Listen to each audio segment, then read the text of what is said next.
Hello students, how are you?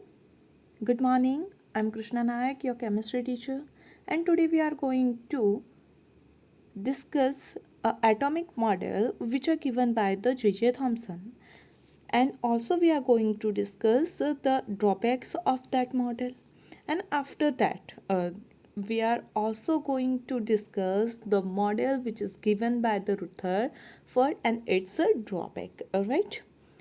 Now let's start with the J.J. Thomson atomic model. Right. In picture you can see the J.J. Thomson.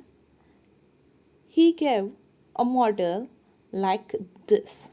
Right. इन्होंने कैसे ये model दिया, उसकी जो qualities है, उनके जो ड्रॉबैक्स है, let's discuss that all things.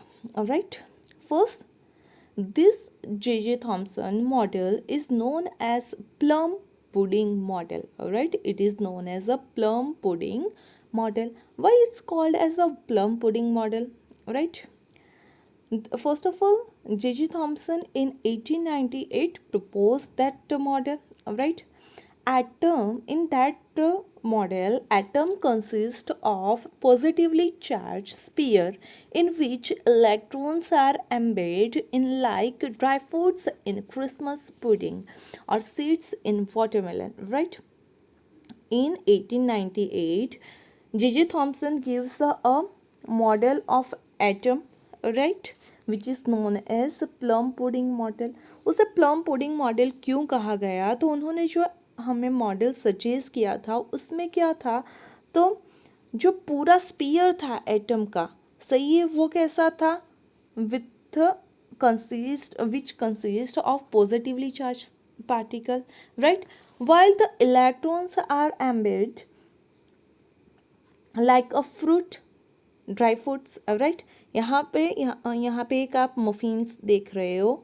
You can see that here all muffin is nothing but he compare that muffin with a positively charged, right, and here some cookies are there, right, in the muffin, right, and J.J. Thomson said that cookies are nothing but they are the electron, right, means अगर if we talk about the atom, right, तो उसका जो ये spear है वो पूरा किसका है, पॉजिटिवली चार्ज, और उसके बीच में नेगेटिवली चार्ज इस कुकीज़ की तरह क्या हुए हैं, डिस्ट्रीब्यूट किए गए हैं. तो उसी वजह से एक कैसा है, पुडिंग जैसा है मॉडल, सही है, उसी वजह से उसे क्या बोलते हैं, प्लम पुडिंग मॉडल. और it's also like a seeds in a watermelon. Right. Now the number of proton and number of electron are equal in the magnitude. कि जो हमारा मॉडल उन्होंने सजेस्ट किया उसमें क्या है, number of proton and number of electron are equal. Right. Number क्या हुआ, तो number of proton equal to number of electron. उससे क्या हो जाएगा, तो जो प्रोटॉन है पॉजिटिवली चार्ज है और इलेक्ट्रॉन है वो कैसा है, नेगेटिवली चार्ज. अगर नंबर ऑफ पॉजिटिव चार्ज और number of negative charge same हुए तो क्या हो जाएगा, so the atom is electrically neutral, कि हमारा जो एटम है वो क्या हो जाएगा, न्यूट्रल. तो पूरा एटम क्या है, न्यूट्रल है, क्योंकि जो एटम है उसके अंदर जो पॉजिटिवली चार्ज पार्टिकल है और जो नेगेटिवली चार्ज पार्टिकल है वो दोनों कैसे है, इक्वल अमाउंट में है. Right. You can see that the picture of J.J. Thomson atomic model. Right. उन्होंने स्टार्ट किया था 1898 में और उन्होंने फाइनली जो स्ट्रक्चर है वो कब दिया था, 1904 में. राइट. देखो यहाँ पे वाटरमेलन दिया गया है, इसमें जो रेड पोर्शन है, सही है, वो क्या है हमारा, तो पॉजिटिवली चार्ज है. यहाँ पे ये पूरा एटम स्पीयर टाइप का, उसका जो ये पूरा पार्ट है, सही है, वो क्या है हमारा, पॉजिटिवली चार्ज पार्टिकल्स. सही है, क्या है, हमारी पुडिंग है, पॉजिटिवली चार्ज पुडिंग है. और उसमें जो ये सीड्स है डिस्ट्रीब्यूट किए गए, सही है, वो कौन है, इलेक्ट्रॉन. सही है, वो कौन सी है, तो लाइक अ प्लम, कि अगर हम पुडिंग मफिन फॉर्म करें तो उसमें जो पुडिंग है वो क्या है, पॉजिटिवली चार्ज है, और जो प्लम्स है वो क्या है, इलेक्ट्रॉन्स है। तो ऐसा कुछ स्ट्रक्चर किसने सजेस्ट किया, तो जे थॉमसन ने सजेस्ट किया, और उसका स्ट्रक्चर मफिन जैसा था, प्लम पुडिंग जैसा था, वाटरमेलन जैसा था, उसी वजह से उसे प्लम पुडिंग मॉडल भी बोलते हैं या फिर वाटरमेलन मॉडल भी बोलते हैं। सही है। तो ये जो रेड पोर्शन है वो किसका है, हमारा पॉजिटिवली चार्ज पार्टिकल का है, ऐसा बोला गया। और उसमें जो इलेक्ट्रॉन्स है वो क्या है, तो इक्वली डिस्ट्रीब्यूट हुए हैं पूरे स्पीयर में। और ये जो नंबर ऑफ इलेक्ट्रॉन और प्रोटॉन है वो क्या है, सेम है, ताकि हमारा जो पूरा एटम है वो क्या हो जाता है, इलेक्ट्रिकली न्यूट्रल। तो ये सारी इंफॉर्मेशन किसने दी, जे थॉमसन ने, और ऐसा कुछ मॉडल उन्होंने हमें दिया। लेकिन उन्होंने जो मॉडल हमें दिया, there are some limitations of that model. तभी तो हम आज जो यूज़ करते हैं रिसेंट में मॉडल, वो जे थॉमसन का मॉडल नहीं है। तो उसके लिमिटेशंस क्या थे, first one is Thomson atomic model failed to explain how the positively charged hold on the electrons inside the atom। उनका जो ये मॉडल था वो ऐसा तो उन्होंने बोल दिया कि ये जो मॉडल है उसमें क्या है हमारा, तो एटम है पूरा पॉजिटिवली चार्ज है, और उसमें बीच बीच में क्या है, इलेक्ट्रॉन है। लेकिन जो इलेक्ट्रॉन है वो किस फोर्स की वजह से, किस चीज़ की वजह से इस एटम में ऐसे डिस्ट्रीब्यूट है, तो वो उन्होंने यहाँ पे एक्सप्लेन किया नहीं। मॉडल बता दिया, ये भी बता दिया कि number of electron and number of proton are equal, but ये जो इलेक्ट्रॉन डिस्ट्रीब्यूट हुए हैं तो वो ऐसी मैनर में क्यों डिस्ट्रीब्यूट हुए हैं, ऐसा कौन सा फोर्स है, किस वजह से ऐसा है, वो एक्सप्लेन कर सका नहीं मॉडल। सही है। Then it's also fail to explain stability of atom, कि ये जो हमारा एटम है वो स्टेबल क्यों है, वो भी उन्होंने एक्सप्लेन नहीं किया। बस बता दिया कि ऐसा मॉडल है, लेकिन उसमें उसकी स्टेबिलिटी क्यों है, क्योंकि हम अगर अर्थ के ऊपर कोई भी चीज़ देखें, कोई भी सब्सटेंस देखें, उसकी बात करें तो ऑल आर स्टेबल्स। सही है। हम अपने सराउंड में अगर सब देखें तो वो क्या है, स्टेबल है। और all matters are contain the small atom particles, and atom contains that electron, neutron and proton, right? So the stability of atom is not explained by this model, right? उन्होंने मॉडल दिया, लेकिन हमारी आसपास की सारी चीज़ें स्टेबल क्यों है वो ये मॉडल एक्सप्लेन कर पाया नहीं। It also does not mention in this theory, did not mention anything about the nucleus of an atom, right? जो हम अभी एटम का स्ट्रक्चर, रिसेंट स्ट्रक्चर देखते हैं तो उसमें न्यूक्लियस की बात है, जबकि जो जे थॉमसन का मॉडल था उसमें कोई भी न्यूक्लियस के बारे में कुछ भी बात की गई नहीं है। तो this are the limitations of that J Thomson model, right? And this model is like a plum pudding model, जिसके अंदर पूरा स्पीयर किसका है, तो पॉजिटिवली चार्ज का है, और उसमें इलेक्ट्रॉन क्या हुए हैं, डिस्ट्रीब्यूट हुए हैं। Now let's talk with about the Rutherford atomic model, right? After the J.J. Thomson, Rutherford gave another model of the atom, right? By the failuring of that J.J. Thomson model, you can see the Rutherford in the picture, right? He gave a model like this.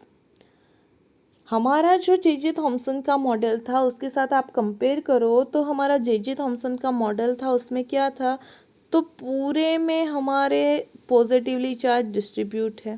सही है। ये पूरा spear ही किसका है, हमारा positively charge, और उसमें कहीं कहीं इलेक्ट्रॉन क्या हुए हैं, डिस्ट्रीब्यूट हुए हैं। जबकि आप अगर रुथरफोर्ड का मॉडल देखो तो उसमें जो पॉजिटिवली चार्ज है वो पूरे स्पीयर में नहीं है, लेकिन वो एक सेंटर में दिख रहा है। सही है। तो ये कहाँ से उन्होंने कैसे ये मॉडल दिया हमें, सही है, कि उन्होंने कैसे प्रिडिक्ट किया कि जो पॉजिटिवली चार्ज है वो सेंटर में है। तो उन्होंने जो एक्सपेरिमेंट कैरिड आउट किया है उसके बारे में हम देखते हैं कि उन्होंने ये जो मॉडल दिया है वो किस तरह से दिया है। सही है, तो let's talk with the Rutherford's experiment.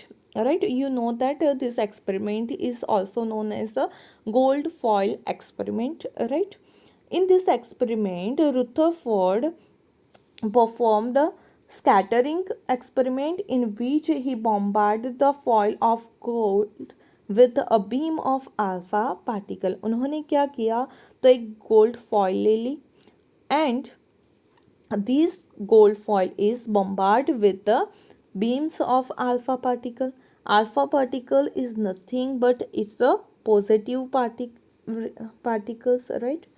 They are positive particles, right? Positive particle में अगर H प्लस हो तो उसे प्रोटॉन बोलते हैं, लेकिन हीलियम+2 हो तो उसे क्या बोलते हैं हम, अल्फा पार्टिकल्स। मीन्स उन्होंने जो हीलियम पॉजिटिवली चार्ज पार्टिकल थे उनका क्या किया, बॉम्बार्डमेंट किया किसके ऊपर, तो गोल्ड फॉइल के ऊपर। Right, after that the thin gold foil had a circular fluorescent zinc sulfide screen around it on which presence of alpha particles was deflected. Right, हम जानते हैं कि ये जो सारे एटम्स है उसमें जो रेज फॉर्म होते हैं वो सारे कैसे हैं, इनविजिबल है। तो उसका जो बिहेवियर है वो हमें डिनोट करना हो तो हमें क्या करना पड़ता है, we have to use the fluorescent screen. Right, and most of we use the zinc sulfide as a fluorescent screen. Right, तो उन्होंने भी ऐसा ही कुछ किया कि एक फ्लोरोसेंट स्क्रीन ले ली जिंक सल्फाइड की, किसके अराउंड में, तो जो गोल्ड फॉइल थी उसके अराउंड में, और फिर अल्फा पार्टिकल्स का बम्बार्डमेंट किया। You can see that experiment figure in this. Right, here this is a source of alpha particles. Right, this circular sheet is nothing but screen is nothing but having a zinc sulfide. Right, जिससे हम detection दे सकते हैं। ये जो yellow portion आपको दिखाई दे रहा है इट्स द गोल्ड फॉइल, और उसी में से क्या किया गया है, तो यहाँ से अल्फा पार्टिकल को इसके ऊपर बम्बार्ड करवा गया और उसका जो भी रिजल्ट हुआ वो किसके साथ डिटेक्ट किया गया, by the help of zinc sulphide. Okay, let's see the practical. ये हमारा सोर्स है अल्फा पार्टिकल का, अ लेड कंटेनर। राइट, जो it's a good source of alpha particles. Question ये है कि during this experiment why alpha particles are used, because they have a high energy and heavier in nature. Right, so अगर ये जो J Thomson ने model दिया था उसके अकॉर्डिंग अगर हम अल्फा पार्टिकल का बॉम्बार्ड करें तो उसकी एनर्जी भी हाई है और हैवी भी है, तो क्या हो जाएगा, वो पूरी तरह से अंदर से पास हो जाएगा, और उसी वजह से उसके हैवियर मास और हाई एनर्जी की वजह से हमने अल्फा पार्टिकल का बॉम्बार्डमेंट करना चूज़ किया। Okay, then we take a gold foil thin sheet. Right, now question is that why gold foil, why not other metal foil? The answer is that this thin gold foil having approximately 1000 atoms. Right, और उसी वजह से हमारा experiment काफ़ी अच्छा हो सकता है। और उसके सराउंड में हमने क्या कर दिया, तो एक फ्लोरोसेंट स्क्रीन ले ली, जैसे कि हमने बात की कि ये सारे पार्टिकल्स क्या है, इनविजिबल है, तो उसका ऑब्जर्वेशन देखने के लिए we use the fluorescent screen of made by the zinc sulphide. Right, और उसे जो हमारी गोल्ड फॉइल थी उसके सर्कुलर में ऐसे अरेंज कर दिया। सही है, और ये जो हमारा पोर्शन है उसमें से क्या किया, अल्फा पार्टिकल का बम्बार्डमेंट करवाया। जैसे कि ये आप देख सकते हो यहाँ में कि ये जो हमारा मॉडल है वो किसका है, जे थॉमसन का प्लम पुडिंग मॉडल। अगर हमारे एटम्स गोल्ड फॉइल में ऐसे है तो जब भी अल्फा पार्टिकल पास होंगे तो वो पूरी तरह से पास होके डिफ्लेक्टर में सिर्फ स्ट्रेट लाइन शो करेंगे। सही है, और अगर कोई का हैवी हुआ तो थोड़ा बहुत डिफ्लेक्ट हो सकता है, लेकिन ज़्यादातर हमारे अल्फ़ा पार्टिकल्स क्या होने चाहिए, due to its a heavy nature and high energy, they have to go forward in a straight line, right. तो देखते हैं कि ऐसा रिजल्ट मिलना चाहिए, ऐसा एज्यूम किया, लेकिन रिजल्ट क्या आया, when he bombard alpha particle he get some non-deflected particles, also he get some deflected particles and also he get some rebound particles, means उससे उन्हें जो हमारे रुथरफोर्ड थे उन्हें 3 तरह के पार्टिकल्स मिले। एक तो डिफ्लेक्टेड हुए थोड़ा बहुत, दूसरा जो बिल्कुल भी डिफ्लेक्ट नहीं हुए, स्ट्रेट लाइन में चले गए, और कुछ पार्टिकल्स ऐसे भी थे जो रिबाउंड हुए, जो बैक आ गए। सही है। तो ऐसे हमें जो रिजल्ट मिला उसके ऊपर से हम बोल सकते हैं कि जो ये जे थॉम्सन का प्लम पुडिंग मॉडल है वो क्या है, इनकरेक्ट है। अगर वो राइट होता तो सारे के सारे जो हमारे पार्टिकल्स थे वो क्या हो जाने चाहिए थे, उसमें से पास हो जाने चाहिए थे, क्योंकि पॉजिटिवली चार्ज तो पूरे किस में है, हमारे स्पीयर में था, ऐसा बोला था जे थॉम्सन ने। सही है। लेकिन जो रिजल्ट था वो कुछ और आया। सही है, आप समझ रहे हो मैं क्या बोल रही हूँ, कि जो जे थॉम्सन का हमारा हमारा जो वो था वो क्या था,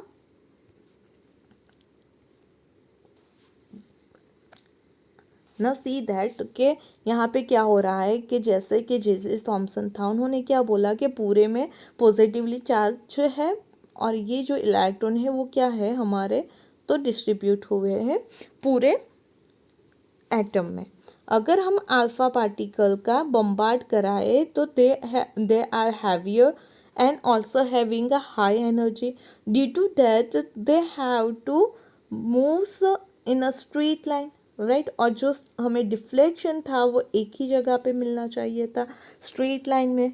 लेकिन जब रुथरफोर्ड ने गोल्ड फॉइल के साथ ये एक्सपेरिमेंट करवाया तो उन्हें क्या मिला कि सपोज़ कि ये हमारा क्या है, गोल्ड फॉइल है, इसके अंदर बहुत सारे क्या है, तो एटम्स है, पार्टिकल्स है। अगर हमने यहाँ पे अल्फा पार्टिकल्स का बॉम्बार्ड करवाया तो सारे स्ट्रेट जाने की वजह से ज़्यादातर स्ट्रेट तो गए, लेकिन some particles are deflected by this path, its path, right, and some are also reback, right, rebound। तो ऐसा हुआ, उसका मतलब कि ये जो जे थॉम्सन का मॉडल दिया गया था वो क्या था, बिल्कुल रॉन्ग था। तो इसी एक्सपेरिमेंट के थ्रू उन्होंने कंक्लूड किया और एक नया मॉडल हमें दिया, एटॉमिक मॉडल, राइट। तो वो क्या था वो हम उसके बारे में डिस्कस करते हैं। तो let's see first the observation. The first observation is that most of alpha particles passed straight through the cold foil without any deflection, right। कि ज़्यादातर पार्टिकल तो क्या हुए, विदाउट एनी डिफ्लेक्शन सीधा हमारी कोल्ड फॉइल में से पास हो गए। Few alpha particles deflection through small angle, थोड़े अल्फा पार्टिकल्स थे वो क्या हुए, डिफ्लेक्ट हुए, वो भी कैसे, स्मॉल एंगल पे। एंड वेरी फ्यू, 1/20,000 पार्टिकल्स, अगर हमने 20,000 पार्टिकल्स बॉम्बार्ड करवाए तो उसमें से एक आध पार्टिकल ऐसा था कि जो क्या हुआ, रिबाउंड हुआ, और इट्स रिफ्लेक्टेड बाय 180 डिग्री, कि सीधा जिस लाइन से गया उसी लाइन से आने वाला, ये गया तो उसी लाइन से वो वापस आ गया। वैसे पार्टिकल्स कितने थे, तो 20,000 में से सिर्फ एक पार्टिकल ऐसा था, बाकी के सारे स्ट्रेट गए, और थोड़े थे जो क्या हुए, स्मॉल एंगल पे डेविएट हो गए। तो ये ऑब्जर्वेशन जो रुथरफोर्ड का एक्सपेरिमेंट था उसमें से देखने को मिला। सही है। You can see that by the figure, right, in which that almost of particles are going in the straight line, right। There are some particles which are deflected by their parts, and very few, very few are rebound। सही है, कि जहाँ से आए उसी direction में वापस चले गए। वैसे बहुत कम पार्टिकल थे, ज़्यादातर पार्टिकल पास ही हो गए। उसमें से ज़्यादातर पार्टिकल क्या था, उसमें से स्ट्रेट, सपोज कि हमने 100 पार्टिकल्स लिए तो उसमें से 90 पार्टिकल्स क्या हो गए, सीधे चले गए। उसमें से सपोज के 9 पार्टिकल क्या हुए, तो थोड़ा बहुत डिफ्लेक्ट हुए, और जो 1 पार्टिकल था वही सिर्फ रिबाउंड हुआ। सही है, तो ऐसा कुछ ऑब्जर्वेशन रुदरफोर्ड ने ऑब्जर्व किया, right. And by this observation he conclude that most of alpha particles pass through without any deflection. It means there must be sufficient empty space within a atom. सही है, most of alpha particle pass हो गए, इसका ये मतलब आया कि जो हमारा एटम है उसमें ज़्यादातर स्पेस कैसी है, एम्प्टी है। सही है, ज़्यादातर जो हमारा एटम का पार्ट है वो क्या है, खाली है, खाली जगह है उसमें। He gave a second conclusion that a few alpha particles were deflected with angle due to the repulsive force, showing that the positive charge of the atom is not spread throughout the atom. बहुत कम ही deflect हुए। सही है, उसका मतलब ये हुआ कि वो डिफ्लेक्ट कौन से पार्टिकल हुए, तो ये हमारा एटम है, उसमें हमारा अगर जो पॉजिटिवली चार्ज है वो सेंटर में है तभी उसके आसपास से जाने वाले ही सिर्फ क्या हुए, डिफ्लेक्ट हुए। बाकी का जो भी था वो क्या हुआ, स्ट्रेट लाइन में चला गया। सही है, मतलब ये कब हो सकता है कि जब हमारा पॉजिटिवली चार्ज क्या है, पूरे एटम में स्प्रेड ना हो के क्या हो, सिर्फ एक जगह पे हो, तभी ये पॉसिबल हो सकता है। वरना अगर पूरे हमारे एटम में पॉजिटिवली चार्ज पार्टिकल थे तो बहुत सारे पास तो हो जाते, लेकिन थोड़ा बहुत डिफ्लेक्ट होते, पास होते। सही है, लेकिन डिफ्लेक्शन वाले जो हमारे पार्टिकल्स थे उसका नंबर क्या था, बहुत कम था। उसका मतलब है कि जो पॉजिटिवली चार्ज पार्टिकल्स थे हमारे एटम के, मतलब कि जो प्रोटॉन है वो पूरे एटम में स्प्रेड ना हो करके कोई एक जगह पर ही है। सही है, then he conclude that a very few alpha particles deflects back. This shows that heavy body present in the atom must be occupying a very small volume. उन्होंने ये तो बोला कि जो ये हमारे पॉजिटिवली चार्ज पार्टिकल है वो क्या है, सिर्फ कोई एक जगह है। साथ में उन्होंने बोला कि जो डिफ्लेक्ट होने वाले थे, सही है, जो रिपॉन्ड होने वाले पार्टिकल्स थे वो तो क्या था, 100 में से कोई एक ही था। और वो कब हो सकता है कि पूरा एटम में जहाँ पे ज़्यादा मास होगा, सही है, वहीं से अगर उसी मास के ऊपर डायरेक्ट जो हमारा पार्टिकल है वो कोलॉइड होगा, कोलैप्स होगा, तभी तो रिबॉन्ड होगा।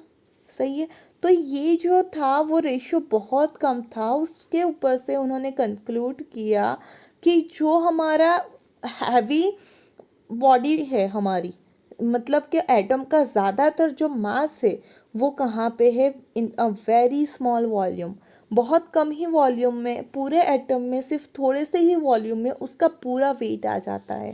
सही है, ऐसा उन्होंने कंक्लूड किया by the very few deflected alpha particles, right.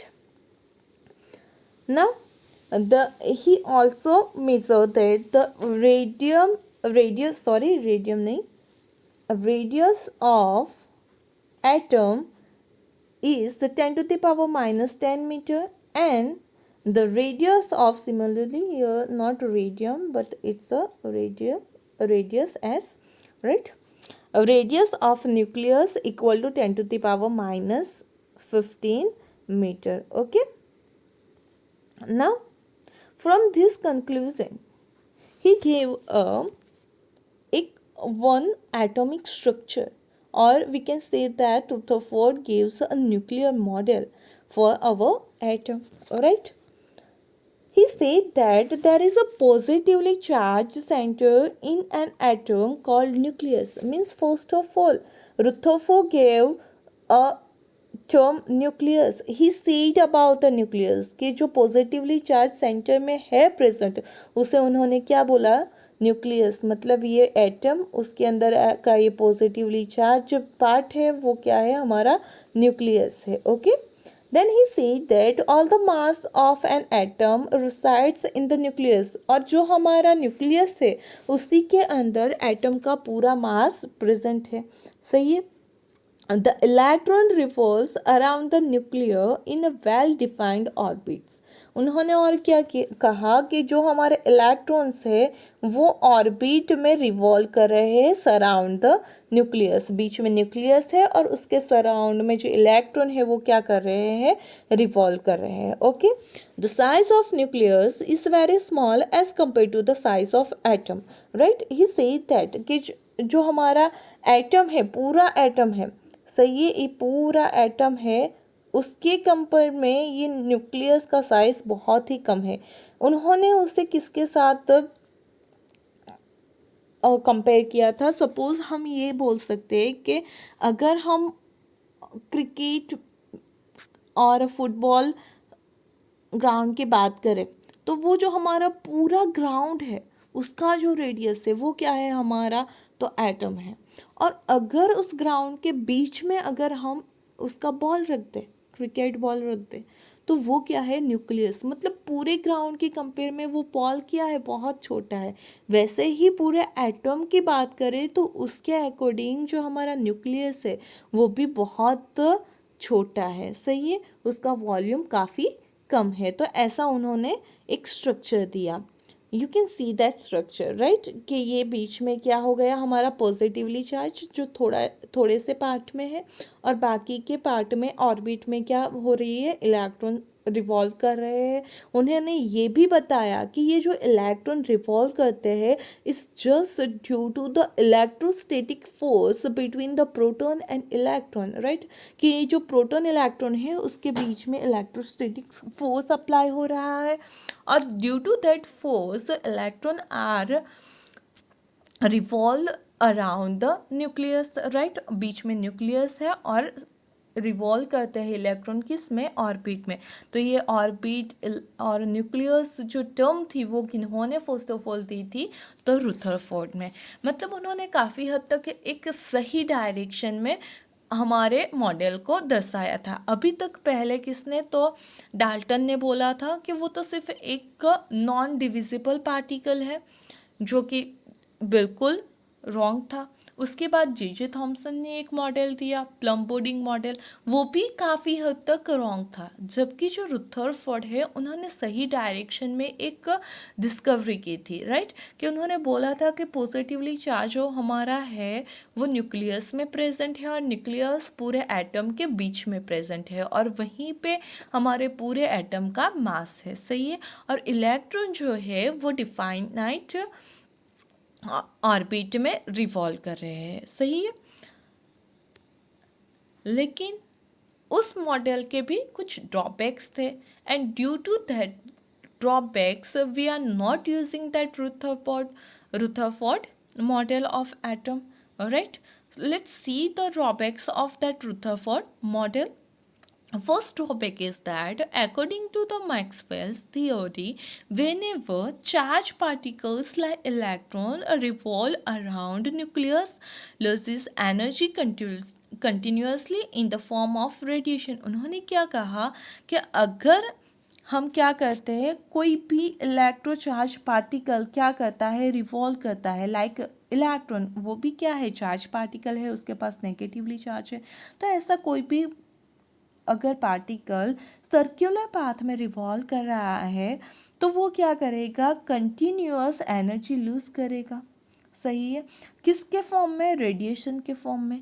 अगर ऐसा हुआ, its path will become closer to nucleus and ultimately collapse with the nucleus. अगर ऐसा हुआ तो क्या हो जाएगा, अगर हमारा इलेक्ट्रॉन एनर्जी एमिट करता रहेगा तो एक टाइम ऐसा भी आ सकता है कि जो हमारा इलेक्ट्रॉन है वो क्या करे, तो जो न्यूक्लियस है उसके साथ कोलैप्स कर जाए.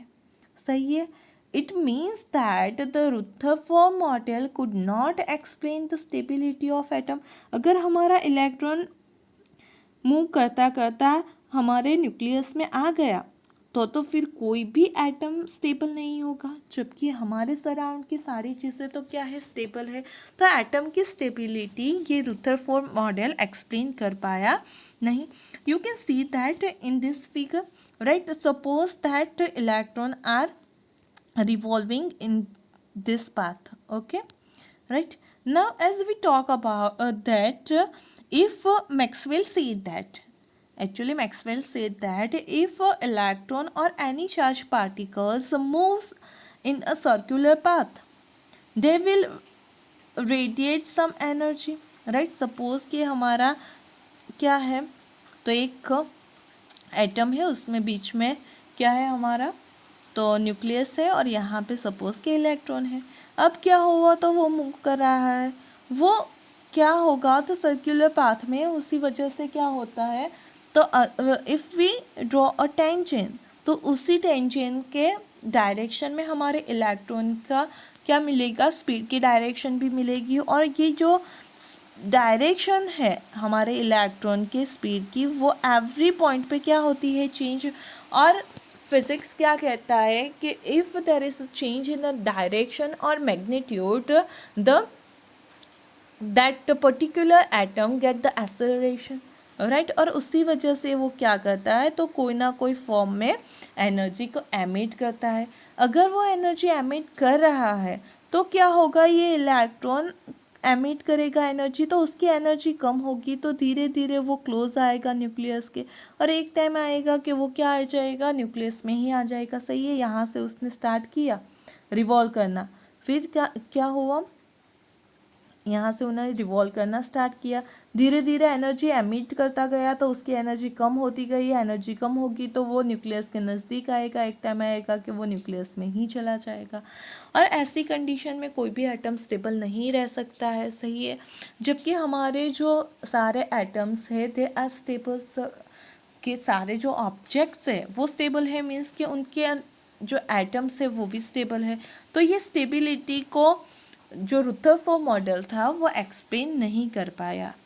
Second drawback of the Rutherford model is Rutherford model does not give any idea about distribution of electron around the nucleus and their energies, right? उन्होंने ये तो बोल दिया कि जो इलेक्ट्रॉन्स है they are revolve around the nucleus in the orbit, right. लेकिन कितनी ऑर्बिट से, अगर सपोज हम हीलियम की बात करें, तो हीलियम के पास कितने इलेक्ट्रॉन है, 2 इलेक्ट्रॉन है।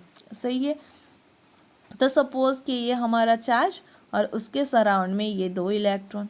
सही है, अगर हम नियॉन की बात करें तो उसके पास तो 10 इलेक्ट्रॉन्स है।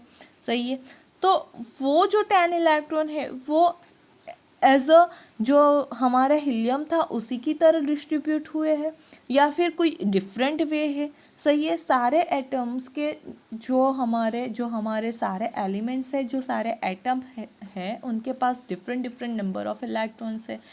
तो अगर हमारे पास सिर्फ 2 इलेक्ट्रॉन है, तो उसका डिस्ट्रीब्यूशन क्या 10 इलेक्ट्रॉन जैसा ही होगा या डिफरेंट होगा। सही है, तो उसके बारे में उन्होंने डिटेल में कोई भी बात की नहीं थी। सही है, Rutherford model failed to explain the lines in the spectrum of hydrogen, right? कि when the spectrum of hydrogen is taken, they get some lines, but the Rutherford model does not explain the reason for that getting the lines in the hydrogen spectrum, right. कि जब भी हम किसी atom का spectrum देते हैं तो उसमें कुछ लाइन मिलती है। ये स्पेक्ट्रम क्या है, वो लाइन कैसे मिलती है, वो कौन सी लाइंस होती है, किस वजह से मिलती है, वो सारी बात हम इसी चैप्टर में आगे डिस्कस करने वाले हैं। लेकिन जब हाइड्रोजन का स्पेक्ट्रम लिया गया तो उसमें कुछ लाइंस मिली, वो लाइन किस वजह से मिली वो रुदरफोर्ड मॉडल एक्सप्लेन नहीं कर पाया।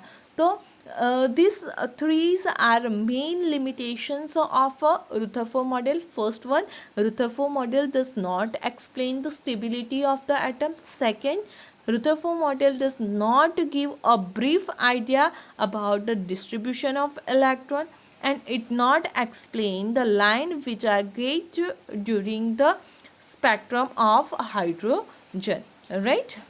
तो ये थे हमारे ड्रॉबैक ऑफ द रुथरफोर्ड, और उन्होंने कैसे मॉडल को डिराइव किया वो, और उन्होंने क्या दिया था, तो न्यूक्लियस और ऑर्बिट के बारे में हमें आइडिया दिया था, राइट। तो यहाँ पे जे थॉमसन और रुथरफोर्ड का जो मॉडल था, एटॉमिक मॉडल, वो कैसे फाइंड आउट हुआ, वो कैसा था, उसके ड्रॉबैक्स क्या थे, उसके बारे में हमने डिस्कस कर लिया। If you like the video, really like the video, then hit the like, press the like button, subscribe it and share it. Okay, thank you.